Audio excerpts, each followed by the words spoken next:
তাদেরকে কিন্তু বের করে দেওয়া হয়েছে।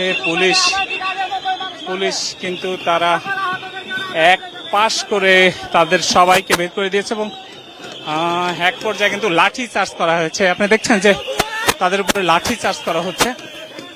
তারা মেইন যে 12 নম্বর গেটটি রয়েছে, অর্থাৎ প্লাজার পাশেই যে মানিক মিয়া এভিনিউর যেই সড়কটি, সেই সড়কের যেই প্রধান সড়ক, সেই সড়কের যে 12 নম্বর গেট, সেই গেট থেকে কিন্তু তাদেরকে বের করে দেয়। মূলত অংশগ্রহণ করেছিল, ভেতরে প্রবেশ করেছিল, তাদেরকে কিন্তু বের করে দেওয়া হয়েছে এবং সামনে রয়েছে পুলিশের পক্ষ থেকে কিন্তু তাদেরকে 5 মিনিট সময় দেওয়া হয়েছিল এবং সেই 5 মিনিটের মধ্যে কিন্তু তারা না বেরোলে অ্যাকশনে যাওয়ার কথা বলেছিল ডিএমপি কমিশনার। এবং এরই মধ্যে কিন্তু দেখতে পাচ্ছেন যে একজনকে নিয়ে যাচ্ছে। আমরা একটু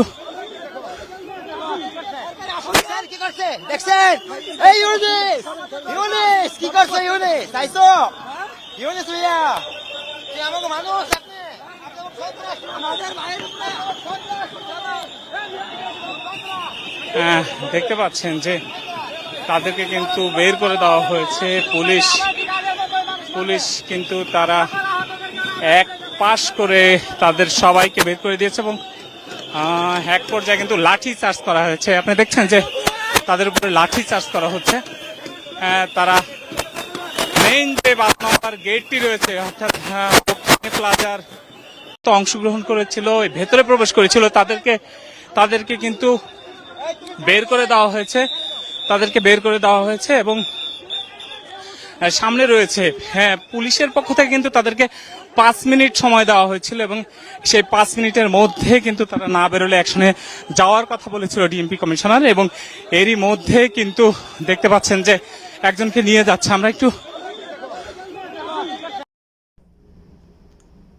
এই হলো জুলাই যোদ্ধা। জুলাই শরৎ নিতে আসি পুলিশের হাতে মার খাচ্ছে, পুলিশের লাঠি চার্জ খাচ্ছে। হায় রে জুলাই যোদ্ধা, কোথাও শান্তি নাই।